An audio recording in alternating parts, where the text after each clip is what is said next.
Assalamualaikum warahmatullahi wabarakatuh.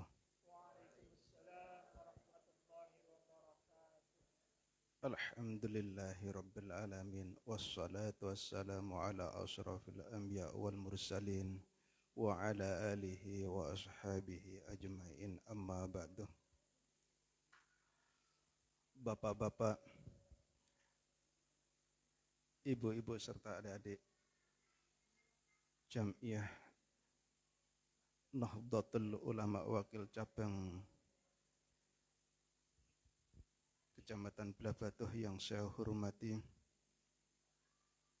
Alhamdulillahirabbil alamin.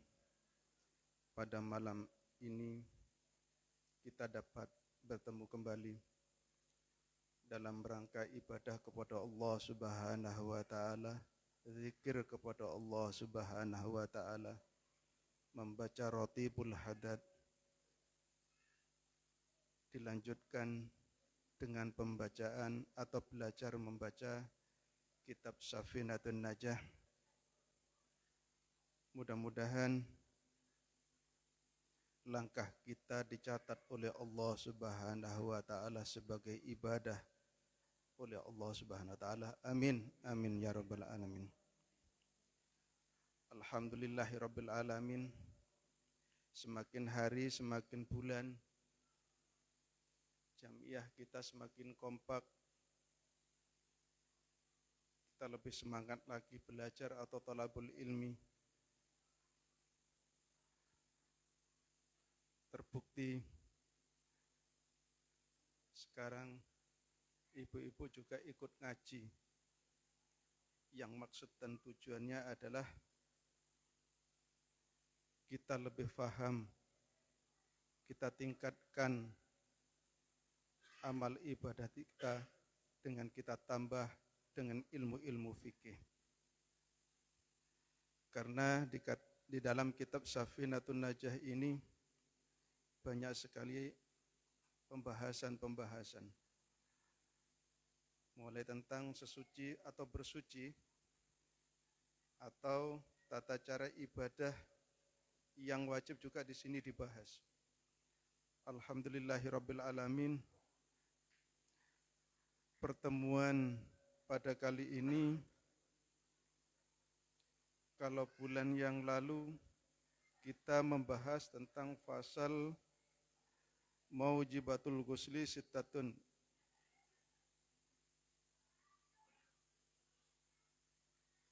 Dilanjutkan dengan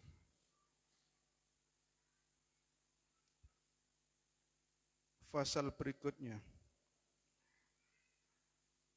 Saat ini kita masuk kepada fasal furudul ghusli, yaitu fardunya mandi. Sebelum pembacaan kitab Safinatun Najah ini, kita mulai bersama-sama. Mari kita kirim Fatihah kepada guru-guru kita semuanya, kepada pengarang kitab Safinatun Najah, agar ilmu yang kita dapat nanti bisa bermanfaat dan barokah. Amin amin ya rabbal alamin. Dan saya juga mohon bantuan Fatihah kepada guru saya pribadi, dan kita khususkan kepada guru-guru Jam'iyah sekalian yang saya hormati. Yang pertama, almarhum al-maghfurlah Ki Haji Sobari, pendiri Pondok Pesantren Ma'ambaul Ulum Paleran. Beliau adalah guru saya yang pernah mengajarkan saya, dan saya pertama kali belajar membaca atau diajarkan kitab Safinatun Najah. Dan kepada Kiai Nur Halim, beliau adalah kiai yang mengajarkan saya mengenalkan huruf alif. Selanjutnya kita kirim Fatihah kepada guru-guru kita juga, yaitu Kiai Haji Abdul Halim Rahman, pendiri Pondok Pesantren Mambaul Khairatil Islamiyah atau yang disingkat dengan MHI, dan saya banyak belajar hikmah di sana. Mudah-mudahan amal baik beliau diterima oleh Allah Subhanahu wa taala, diampuni segala dosanya, dimasukkan ke surganya Allah Subhanahu wa taala. Al-Fatihah. A'udzu billahi minasyaitonir rajim. Bismillahirrahmanirrahim. Alhamdulillahi rabbil alamin. Ar-Rahmanir Rahim. Maliki yaumiddin. Iyyaka na'budu wa iyyaka nasta'in. Ihdinas siratal mustaqim. Siratal ladzina an'amta 'alaihim ghairil maghdubi 'alaihim waladdallin. Amin. Terima kasih. Mudah-mudahan dengan wasilah Fatihah ini ilmu kita semakin manfaat dan barokah. Amin. Bismillahirrahmanirrahim. Qala musannifu rahimahumullahu ta'ala wa nafa'ana bihi wa fi dharainil amin. Faslun furudul ghusli utawi pira-pira furdune adus iku isnani ana loro. An-niyatu suci iku niat wa ta'mimul badani lan meratani sekalian badan bil ma'i kelawan banyu. Bulan yang lalu atau pertemuan yang lalu kita membahas tentang maujibatul ghusli sittatun. Wajibnya wudu itu ada 6. Yang pertama ilajul hasafah, manjingake hasafah atau pertemunya hasafah. Hasafah itu kemaluannya laki-laki. Kalau bersentuhan dengan kemaluan ketemu saja itu wajib mandi.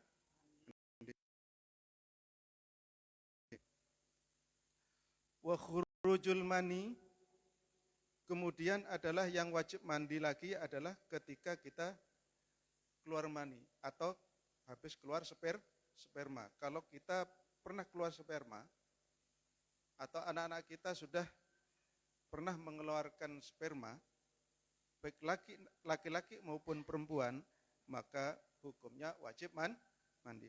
Wal haidu, ini khusus bagi kaum perempuan, ya. Bagi kaum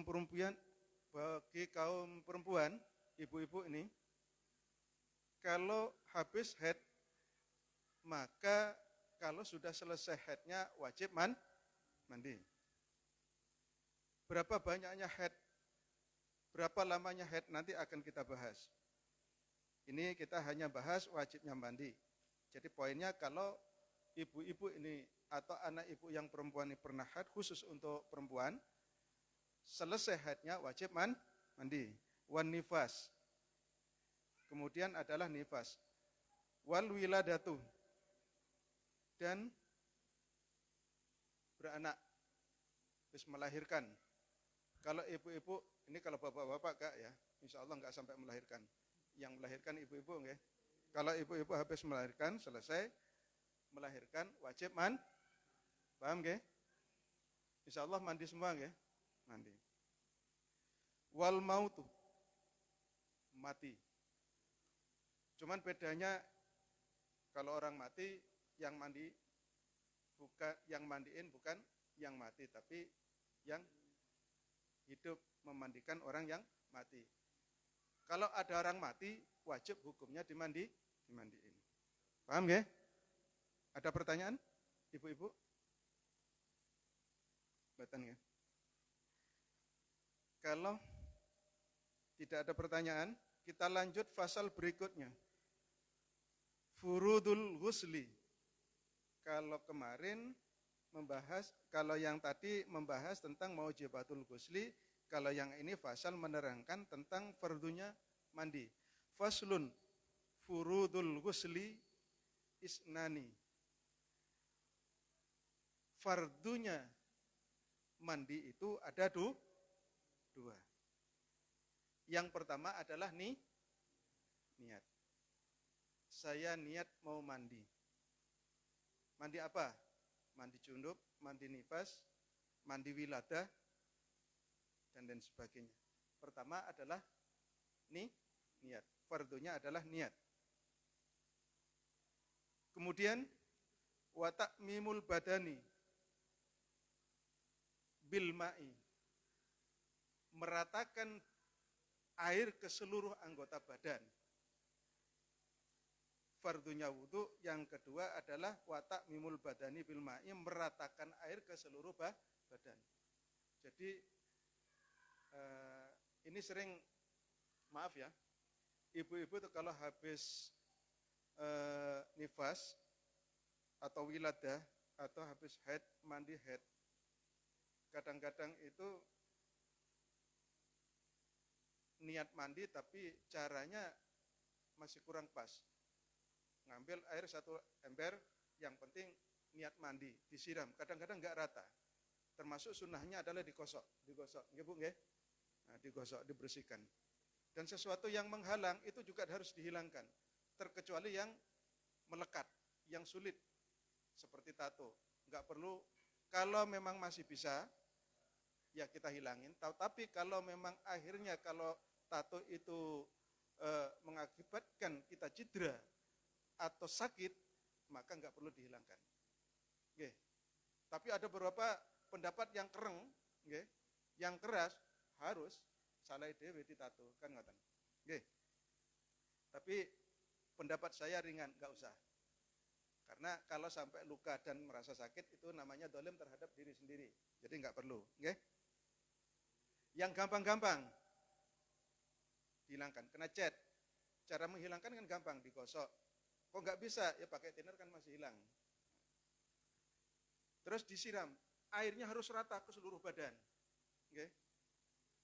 Cara-caranya nanti juga akan dibahas satu persatu dengan detail di dalam kitab ini. Mulai rambut sampai ke bawah, kalau kita mandi junub atau mandi wiladah atau mandi nifas ataupun mandi haid, harus kena air. Bahkan ada beberapa pendapat di dalam kitab itu, khusus untuk orang perempuan nih, kemaluan itu juga harus dibasah. Bahkan pernah dicontohkan di dalam kitab fikih itu, disuruh melihat anak kecil perempuan yang sedang dongkrong. Mata normal kita melihatnya, enggak usah dipaksa, nggih. Ojo sampai mendelik. Wah, enggak perlu. Dengan mata normal. Kelihatannya sampai di mana? Disitulah wajib kena air. Paham nggih? Wajib kena air. Termasuk nih, mata kita melihat lubangnya hidung itu mana? Ya gak usah dipendeli nganggo keker. Normalnya mampunya mata kita dengan normal itu melihatnya mana? Itu wajib kena kuping, lubang kuping. Okay? Lubang kuping itu juga wajib kena air, tapi yang wajib itu mata kita mampunya melihat sampai di mana. Juga enggak perlu diuruk-uruk. Okay. Itu namanya dolim. Itu wajib kena air. Harus rata dengan air.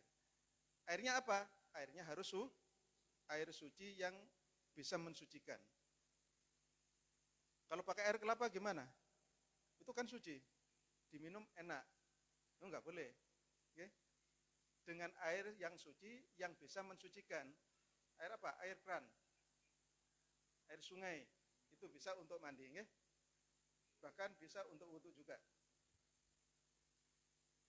Dan airnya harus dialirkan, Bu. Kalau airnya sedikit, ya, kalau airnya tidak cukup 1 kolah, itu jangan diobok-obok. Karena akan menjadi mustamal. Bagaimana Pak pertanyaannya kalau kita hanya mempunyai jamban atau jedingnya kecil? Bahkan itu tidak cukup 1 kolah. Kalau kita mau berwudu atau mau mandi nifas, mandi junub, mandi wiladah, ya diambil supaya airnya tidak sampai mustakmal. Pakai cebok. Jangan diubuk-ubuk pakai air karena akan menjadi mustakmal. Atau sekarang alhamdulillah ini Pak Joko kerja di PDAM, kerannya dibuka. habis disabunin, sudah rata, siram pakai keran atau pakai selang. Oke? Atau sekarang sungainya jernih, langsung aja ambiar gitu. Bismillahirrahmanirrahim. Saya niat mandi nifas. Ketepatan budayanya di situ itu mandinya di sungai. Dan sungainya bagus lagi, besar, banyak. Nah, itu juga bisa. Karena apa? Satu, airnya besar, jernih, suci, bisa pakai wudu, bisa pakai mandi.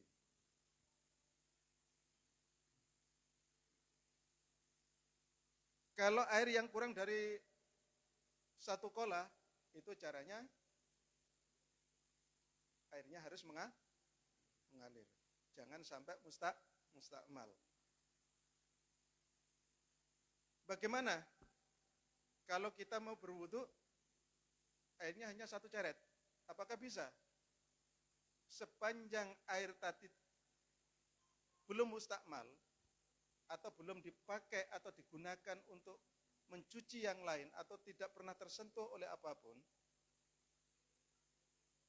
dan airnya masih bersih, warnanya tidak berubah, baunya juga tidak berubah, maka itu juga boleh pakai bersuci, pakai wudu atau pakai mandi, tapi caranya airnya harus dialirkan. Oke? Nah, suatu contoh ini, saya seringkali ngajarin ibu-ibu kalau acara tur rekreasi ke daerah Kintamani, ke gunung, kadang-kadang di sana kan sulit pakai air, cari air ya. Kalau kita mau wudu bingung, ya dari rumah ngambil air keran, dimasukin di dalam botol aqua, lubangin dikit, cerut, sedikit dipanjurin, wudu. Bisa cukup. Caranya nanti kita bahas. Dengan cara berwudu dengan air yang sedikit itu. Okay? Bahkan air yang hanya 1 botol aqua kecil itu pun bisa untuk bersuci atau berwudu kalau kita tahu caranya. Tapi ada beberapa pendapat, air kurang dari 1 kolah boleh dipakai wudu tanpa dialirkan. Itu kan ada kan? Tapi kita jangan ikut dia.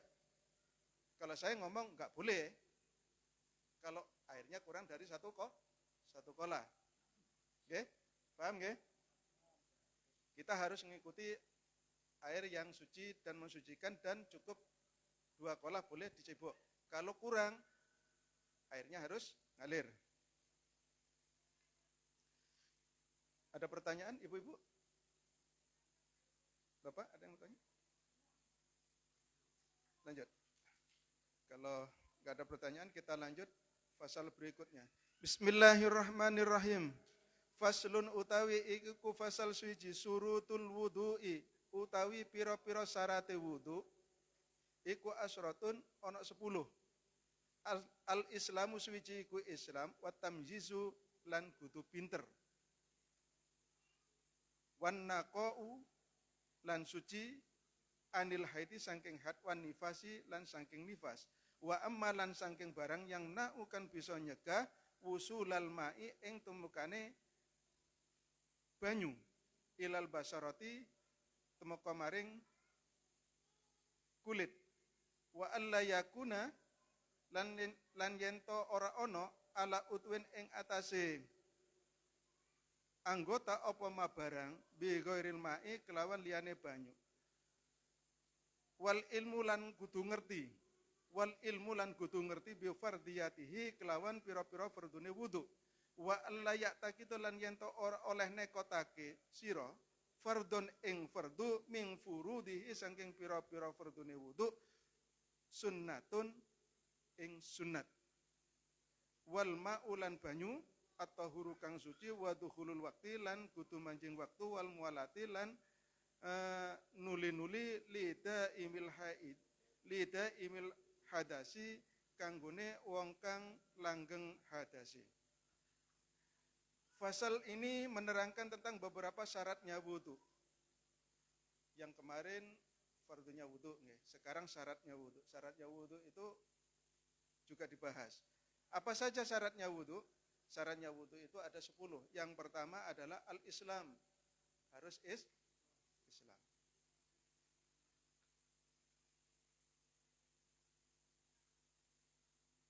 Kalau di tengah ini, di sarahnya ini dijelaskan fala yasuhu min kafirin lianahu ibadati badaniyah li ghairu daruratin. Artinya kalau wudu itu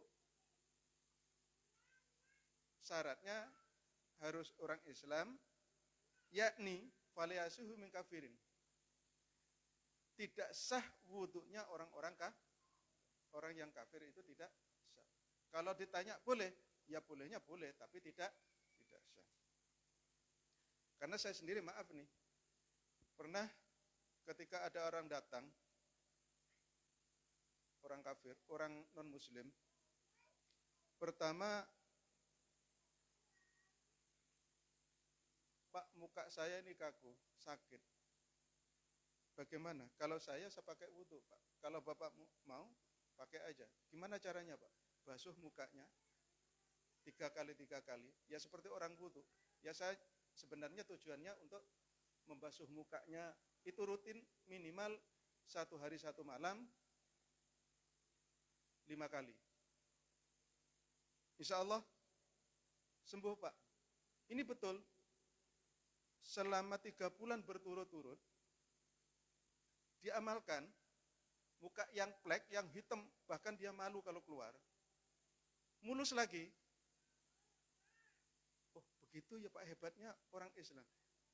Itu sebenarnya yang hebat bukan orangnya, Pak. Tapi yang pertama itu, inilah kebesaran Allah. Yang kedua, keikhlasan Bapak membasuh muka akhirnya sembuh. Ya. Yang pertama syaratnya harus Islam. Tidak sah wudunya orang kafir.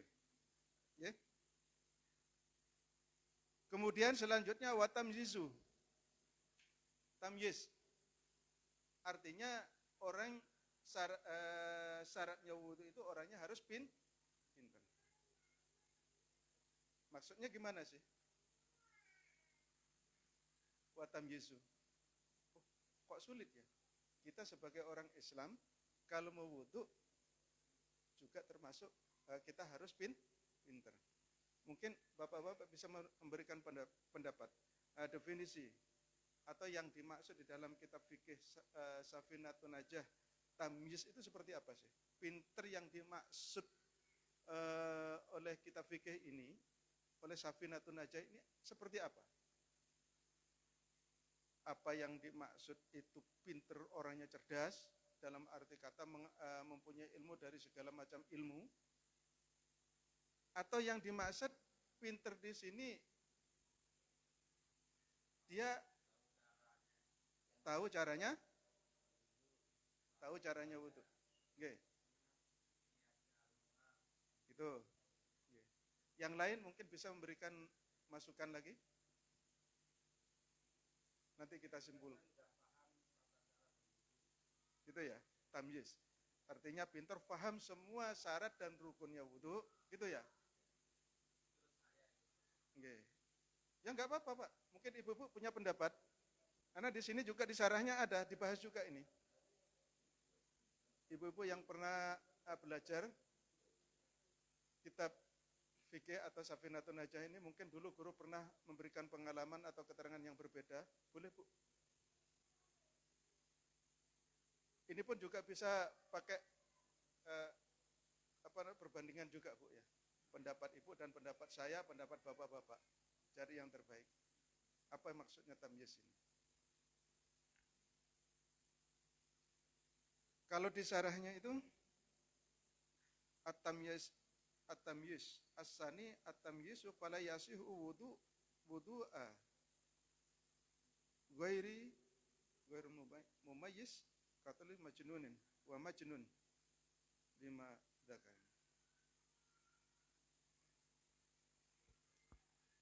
Ada Pak Joko pripun, Pak? Yang dimaksud pinter di dalam syaratnya wudu ini seperti apa? Ya? Yang berilmu ya. Juga ilmu dalam arti kata luas ya. Termasuk paham caranya wudu kan gitu. Nah, Kalau secara spesifik lagi ada yang bisa mungkin bisa memberikan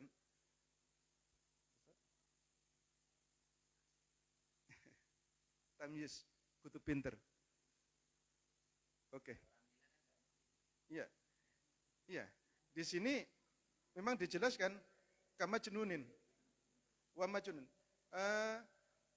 Fala yasihu wudu ghairil majnun, ini kata beli wa majnun. Orang gila. Wudunya orang gila itu tidak sah. Nggih. Jadi yang dimaksud tamyiz di situ orang termasuk diantaranya contohnya tidak gila kan gitu. Paham. Kalau orang berilmu luas. Orang berilmu baca kitab bisa, itu orang berilmu. Syarat ya.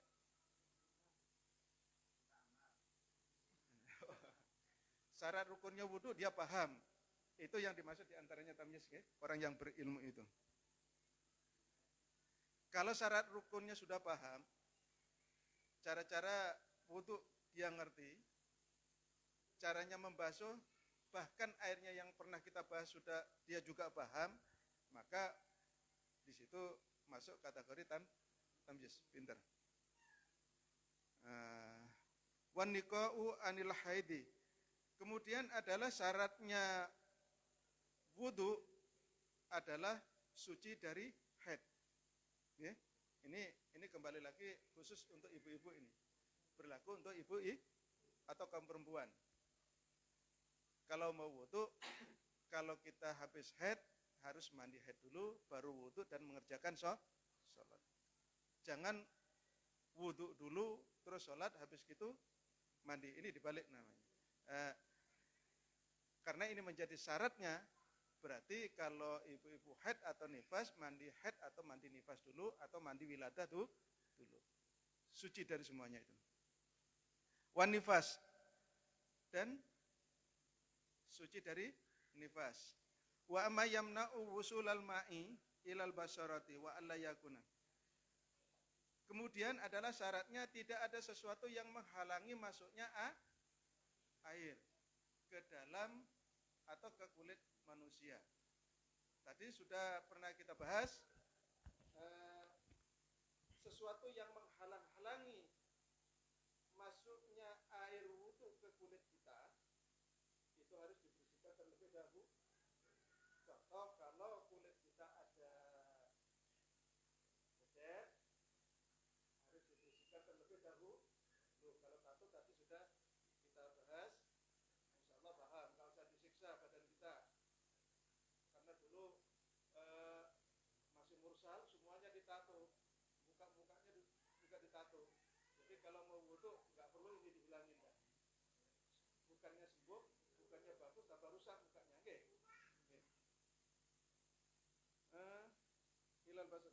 Wa alla yakuna, kemudian wa alla yakuna alal udwi ma bi ghairil ma'i wal ilmi. Ya. Wal ilmu bi fardiyati. Kemudian syaratnya wudu tadi orangnya harus ngerti beberapa kewajiban atau fardu-fardunya wudu. Ya.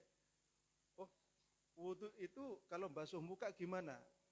Semua itu harus dipahami. Caranya basuh tangan gimana? Dulu pernah kita bahas nggih? Cara basuh kaki gimana? Ya. Semuanya paham. Itulah yang dimaksud dengan syurutul wudu wal ilmu bi fardiyatin. Beliau mengerti tentang beberapa kewajiban atau fardu-fardunya wudu. Wa alla ya'taqidu bi fardin. Wa alla ya'taqidu fardhon min furudihi sunnatun. Kemudian syaratnya lagi tidak boleh meyakini itu meyakini ya. Meyakinkan wudu yang wajib itu dengan sunnah. Ya. Tidak boleh kalau kita mau berwudu tidak boleh kita i'tikadkan Tidak boleh i'tikad atau meyakinkan bahwa wudhu yang wudhu tadi sebenarnya sunnah. Ya, tidak boleh sunnah gitu. Berarti harus wajib. Kalau kita niatan sunnah, berarti wudhunya tidak. Artinya kita tidak memenuhi surutul wudhu. Min furuti sunnatun wal ma'u atau huru. Waduhulul wal ma'ulan air yang suci, waduhulul waktu, dan harus tepat waktu. Ya. Kalau ada wudhu, ada khusus wudhu itu yang menjadi syarat harus tepat waktu. Kepada siapa? Waduhulul waktu wal mualati lida imil hadisi. Harus pakai air yang suci, ya. Syaratnya harus pakai air yang suci dan harus tepat waktu bagi orang-orang yang terus-menerus mengeluarkan atau hadas. Contoh, ketika ada seorang laki-laki atau perempuan, hadas ini terus-menerus, Pak, berkesinambungan. Ada yang namanya orang yang kena penyakit yang kencingnya keluar terus-menerus itu apa ya? Terlalu sering keluar. Beser. Kalau bahasa dokternya apa ya?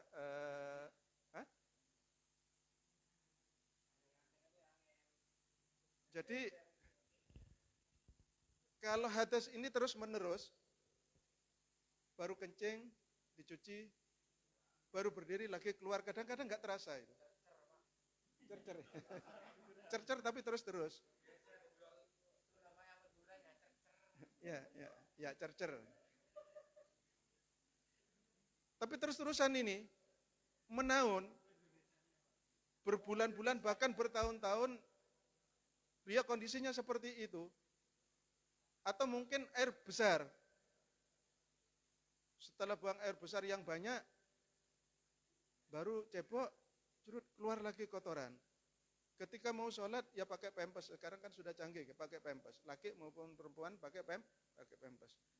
Jadi nggak boleh karena saya terus hadas, air kencing saya keluar terus sehingga kita tidak mau sholat. Kita tidak mau wudhu. Tetap kita walaupun hadasnya terus menerus, kita tetap melaksanakan sholat dan tetap kita harus berwudhu. Kalau dulu dibungkus pakai kain yang rusak-rusak itu, yang sudah nggak pakai, kalau ibu-ibu dibungkus plot diikat dari sini. Oke? Zaman-zaman kuno begitu Bu ya. Orang-orang tua dulu, belum ada pempes, sekarang sudah canggih. Bapaknya juga gitu. Seweke sing wadok diobek-obek waleni ndukur plek mari ngono celonoan utawa sarungan. Supaya gak netes nang karpete masjid atau tempat sholat. Wudunya gimana? Pas masuk waktu kita berwudu. Kita langsung melaksanakan sholat. Wudunya sah, sholatnya sah. Makanya kalau sekarang kan sudah ada alat yang canggih, ada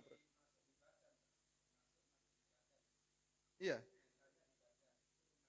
dari badan keluar ke alat yang ya. Menurut Safinatun Najah tidak. Najisnya tetap. Makanya diupayakan supaya tidak sampai netes keluar. Kalau keluarnya dia alat yang dipakai alat bungkus itu. Karena ini bagi orang-orang yang mempunyai khusus ya, kebutuhan khusus. Orang yang punya penyakit cercer tadi, atau orang yang langgeng lidah imil hadasi. Hadasnya terus menerus.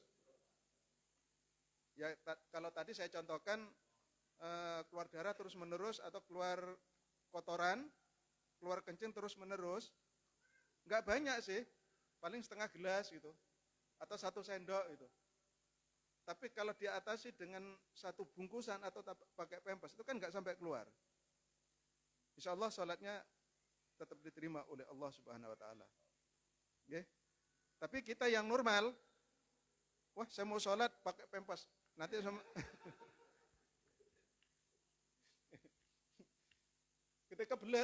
ketika kita kebelet, ya sudah, keluarin aja. Tapi kan nggak netes, ya nggak boleh kalau begitu, nggih. Ya.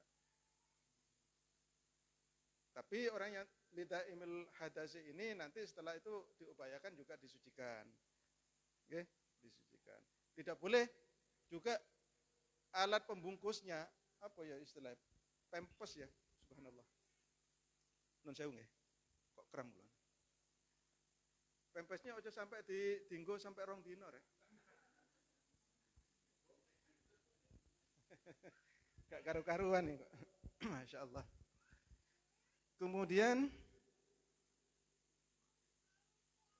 lidah imil hadasi itu bagi orang yang punya kebutuhan khusus atau orang yang sakit nggih. Masya Allah. Nun sewu. Kula kok kram, Pak. Masya Allah. Saya rasa paham nggih Pak nggih? Sedianya saya ingin meneruskan tentang nawaqitul wudu'i atau suatu perkara yang merusak wudu. Ada Pak ya? Jadi wudu itu bisa rusak karena sebab karena maaf nih, kita tutup aja nih. Kalau kok kram nih, Masya Allah. Anak malaikat tekan nih. Katanya kayak rezeki paling. Amin. Kalau paham, demikianlah pembacaan kitab Sulamun Najah tentang mulai dari furudul ghusli dan syurutul wudu. Saya rasa kita sudah cukup paham. Tapi kalau nanti umpam di pertemuan berikutnya masih ada yang dipertanyakan tentang wudu ini, boleh Pak nggih? Demikianlah mudah-mudahan apa yang kita sampaikan ini ada manfaatnya dan dapat kita amalkan dalam kehidupan sehari-hari. Amin, amin, ya rabbal alamin. Dan mudah-mudahan kita diberikan limpahan rezeki yang nafi oleh Allah Subhanahu wa taala. Amal kita dijaga oleh Allah, diterima oleh Allah Subhanahu wa taala. Warga NU yang ada di Gianyar ini diberikan umur yang panjang, yang ahli ibadah, Allahumma amin. Diberikan kebahagiaan di dunia dan juga kebahagiaan di akhirat, Allahumma amin. Wallahu a'lam bissawab. Wassalamualaikum warahmatullahi wabarakatuh.